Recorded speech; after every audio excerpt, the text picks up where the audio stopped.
XO Stereo. My name's Cooper Campbell. I'm the lead singer, and I do the drums as well for the band. And I'm John Weisberg. I play guitar, and on recordings I play bass. I'm Justin Witzel. I play guitar, and on recordings I play piano and whatever else.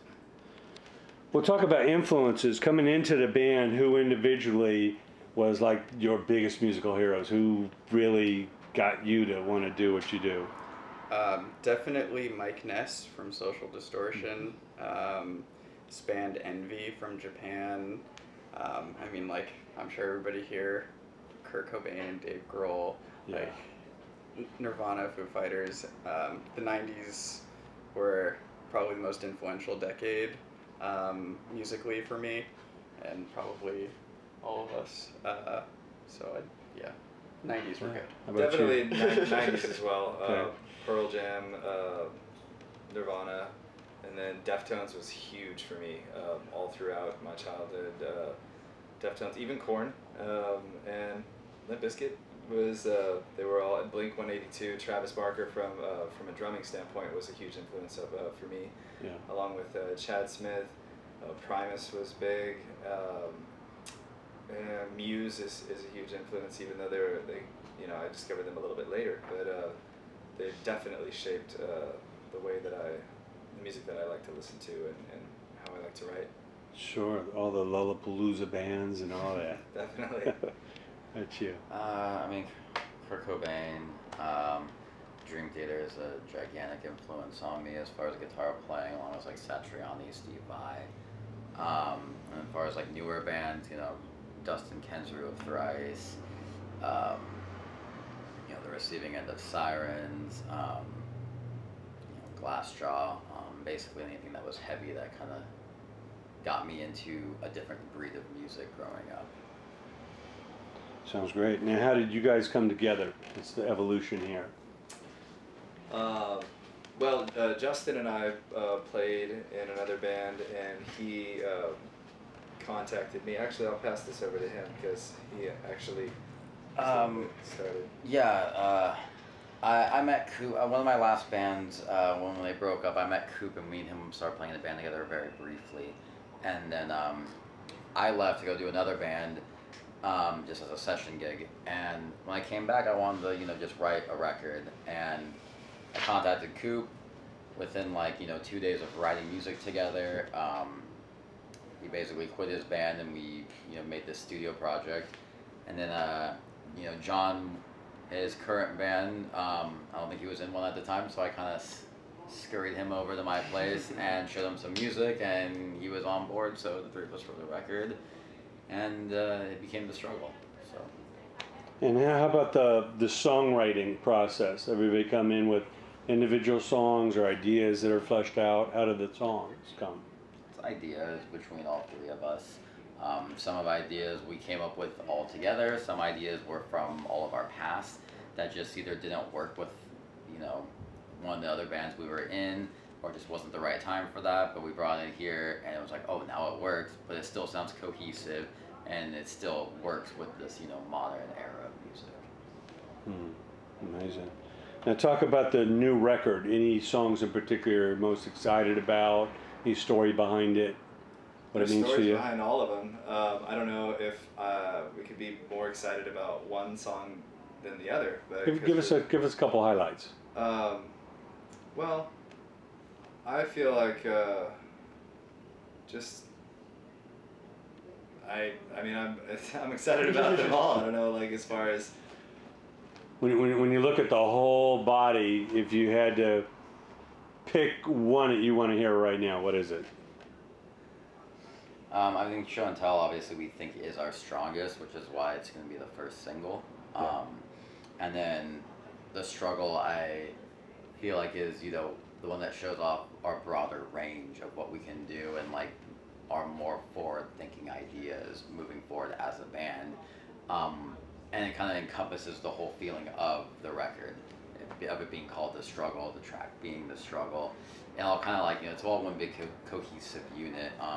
But personally, I'm really proud of our cover song, actually, because it's one of my favorite songs, and that was a dream come true to just be able to make that sound the way that in my head when I was a little kid, when I first heard a song, like, there should be a rock version of this. So we did that. And, Which song did you select? Send Me an Angel. Okay. So from Real life. Yes. Real life. Are they from Scotland or? I have no idea. I seem to think of some Scottish, genius, though, like some Simple Minds kind of talk era yeah, there. yeah. Now, we all grew up with MTV. MTV put the music right there in your bedroom, your living room. You know, obviously there's been a lot of changes in technology. It's easier to post your video on YouTube or throw your stuff on iTunes or record it, you know, on Pro Tools or whatever. But what do you miss the most from, again, the bygone eras? Technology has kind of changed some things. What do you miss the most? I mean, one thing is finding something that nobody else knows about when you're young, like even if it came out like 2 decades before, like going to Penny Lane Records, which is no more, or like Headline Records, which is still there on Melrose. I used to go in there and just like through all the different phases of punk rock, like from, you know, like crust punk, peace punk, hardcore, all those different times in my life, I would find a record and it wouldn't be available anywhere else, and it would be available in one of these small stores. And so that experience is not really around too much more. There's been a bit of a resurgence with vinyl's popularity, and like Record Store Day has helped out a lot of smaller record stores, but I'd say I miss that the most. But that being said, I do like that I can access anything at any time and paying like a nominal fee. I do like subscription services. They've really, like, instead of having to like save up to buy something, and you may or may not like it because you don't get to listen to it before you buy it, it's nice to be able to at least hear stuff before you decide to make the purchase. Yeah, how about you? I feel like the only thing that I remember really loving as I was growing up was there was definitely a sense of like musicians that I looked up to. They were like magical, like almost make believe, like a mystique. Real. Yeah, like. And when nowadays everyone can kind of be on that level, so it takes away like a little bit of that magic. It's just like when a lot of celebrities do like reality shows, it's reality. So, or maybe not reality, but it's Pops the scripted. bubble. But you know what I mean? It kind of takes them down a notch and like doesn't they lose some of that magic, and you just realize they're just people. Which you is think also of our kinda kings cool. and queens of rock and pop. There's a positive side to it, because then it's also inspiring. Like it seems like it motivates you. But at the same time, I kind of, when I was young anyway, just like seeing bands that I loved, like being interviewed or playing big shows, I'm like, oh my god, they're like superhuman. Like they're not real people. Like they're they were rock stars. Exactly. So. And just like when the Ramones came out, people figured, hey, I don't need to know 1,000 chords. I might be able to bash something out. Yeah. It's kind of the reverse of that. You see a little too much of the regular guy, and it's like you want that arena spotlight guy. Right. You know, how about you? Yeah, it's a good thing that everything's so connected now, because now there's a lot of super talented people that would rather, you know, usually go unknown in a different era. Now might, you know, have a YouTube channel, and now like has, you know, fans, now might actually become a real, you know, become a rock star. But at the same time, it is kind of weird now, because when you're kids, you know, you look up to these rock stars and you're like, oh, you know, they're not real, they're fake, you know, they're gods. Superhuman. You know, superhuman. And nowadays it's like, you know, people know, you know, when someone's going to the bathroom, you know, it's like tweeting like at the airport, going to the bathroom. It's just like, that kind of gets rid of that nostalgia of like, right. You know, you couldn't imagine Led Zeppelin talking about exactly. that. You can't Nirvana imagine, you know, your favorite bands, you know, tweeting about like could this line be any longer at the DMV? It's just like, oh, they're real people. They have to go to the DMV too. Like that makes me not like. Right. You can't even imagine Kurt Cobain driving. Yeah, it's just like he doesn't drive. Like, you know, he flies. You know, so. He's on a mountaintop somewhere, you know. Yeah, like you always like think, you know, you never think about like, oh, at the end of the day, everyone is a real person, and nowadays that's how everyone thinks. Everyone's just, you know, it's you can connect with your favorite band so easily. Sure. So it's definitely better in that standpoint, but also it gives a lot of opportunity, and it gives a lot of great opportunity for people that deserve it, but also gives a lot of opportunity for people that do not deserve it. It's almost, There's very no filter. So as a fan, we got to go through a lot of shit Yeah, to try and find the gold like, nugget. There's a lot more Yeah. stuff in your face, but that's the problem, and a lot of it's not good.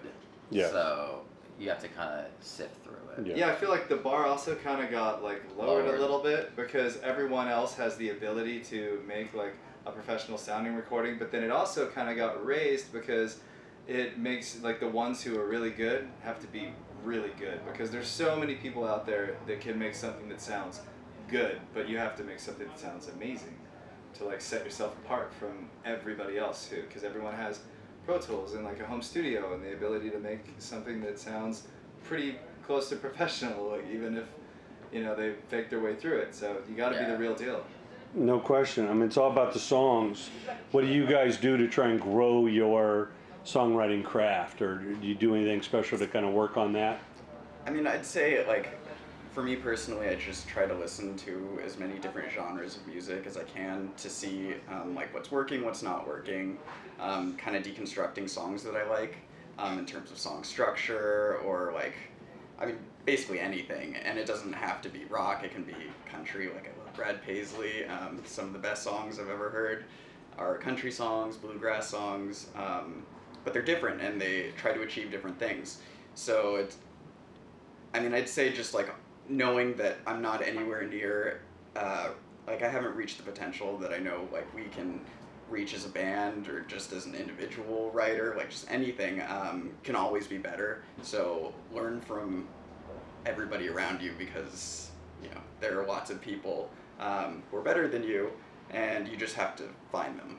Yeah, I try to listen to as many different types of music as I can for melodic inspiration, but then when it comes to vocals or lyrics, I also try to just pay attention to just everything that I see day to day, and like just kind of not necessarily eavesdrop, but pay attention to like what you hear people talking about, and kind of so you can see what other people are going through and how it how it's different than what you go through, and just like life in general and people's experiences, and it helps me to find inspiration and all over the place for song ideas and for what to write to. Oh, that person's going through that too. Like that's everyone deals with that. Like that's a struggle or whatever. It just depends on different things that I try to pay attention to as much stuff as possible.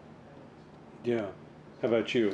Yeah, everything around you is used as inspiration, at least for me, as far as whether it's, broadening my musical horizons. I don't really discriminate with the type of music I listen to. I'll listen to, At the Gates and then Taylor Swift. It's, if you write a good song, you write a good song, and I usually like to figure out what they were thinking of when they wrote that song, because there's a lot of interesting structures and formats and progressions. I'm just like, how'd they come up with that?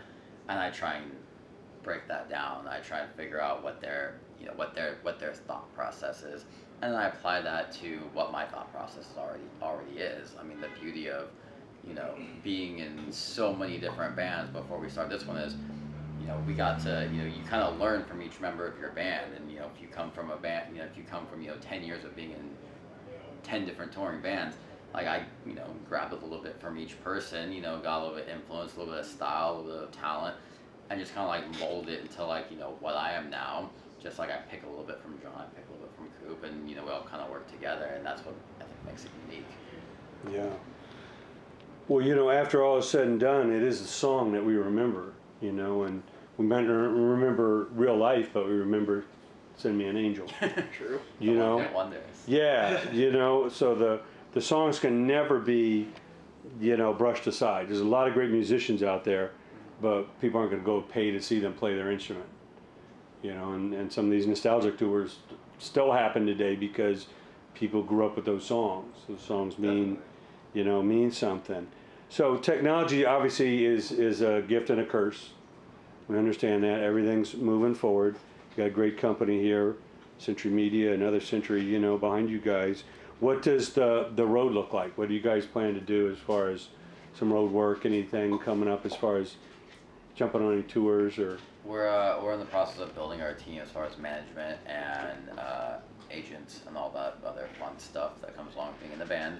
But we're hoping to get out and do, we're hoping to hit the road as soon as possible. It's just, we're trying to, we're very beginning. We got signed off of one show. We just played our 3rd show ever yesterday. So, great. so I mean, with that said, we've been busting our ass for the last 10 years, in other bands that didn't quite get to the potential that they deserved. So this one's off to a great start, and we're just looking to play as many shows and get on tour, but we need to do this smart. And in the meantime, while we're doing that, we've already been writing for a full length, and we've been staying very busy doing that, trying to learn and grow as a band and find kind of, what we're going to be and what we're going to sound like and how we're going to progress. Sure. Well, there's more opportunities than ever out there. It's just harder to get to them because there's a lot of people in the way. So, the hustle, the mindset, the attitude is so important, It all starts with great songs, but again, it's the perseverance. It's like getting on the Warped Tour. It's not going to be easy or pretty, but to be in front of those fans every day, it's the price, you got to pay. Not so much on the business side, but whether it be the mindset side or the attitude, what advice do you have to the young bands, young musicians come up today? What do they need to know that they're going to have to dig in to get to even have a shot to stand out or survive? I mean, just do it. Do what you love, because if you don't love it, then you're not going to enjoy doing it, and you won't be able to put up with the stuff that gets in the way of success. So, if you really enjoy doing it, then do everything you can to get as good as you can at it, and never think that you're good enough, because you're not. You can always be better. That and just, people are going to reject you. Understand that from the beginning. Some people aren't going to like your music. Some people are going to tell you that you suck. It doesn't matter. They can have their opinions, but if you believe in yourself, then really, it's kind of cheesy, but it's true. Because if you don't believe in yourself, no one else will. So, just keep doing it as long as you love it. Yeah, I kind of, very similar to John, I feel the same way, but one thing that I constantly have tried to tell myself, and which I think people should definitely keep in mind, is to always almost try to feel uncomfortable by challenging yourself. And once you feel like you've gotten to a certain level, enjoy it, but try not to just settle for that. The best place to be, keep raising the bar, because the best place to be is out of your comfort zone. If you want to get better, and that's never complacent. Yeah, it's a very enjoyable ride, but it's also it's tough because you always want to challenge yourself if you want to be the best that you can be. Yeah, even the Dave Grohls of the world, you got a body of work, but you got to step it up. Yeah, everyone's constantly growing, as at their craft. The only advice is don't ever think that you're ever just gonna make it to your goals and be like, cool, I'm content. Because we all have goals. Everyone in this band had goals from the first time we picked up a guitar, a bass, drumsticks, a fucking mic. There's always been a goal, and we've all clearly reached that goal. And it's just well, that's not good enough. I want the next thing. And the problem with that is it never stops. It doesn't even stop for the biggest rock stars in the world, because you always, and that's how they are the biggest rock stars in the world, because there is it's never just, content with where I'm at. You always want to be better. You're always trying to grow.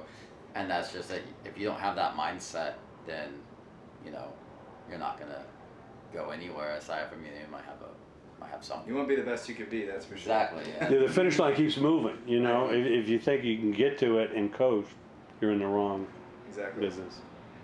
Well, it's a real pleasure. We're super excited about the album. Wish you guys the best of luck. Thank you so much for joining us here on IndiePower TV. Absolutely. It's our pleasure. Thanks. Thanks a lot.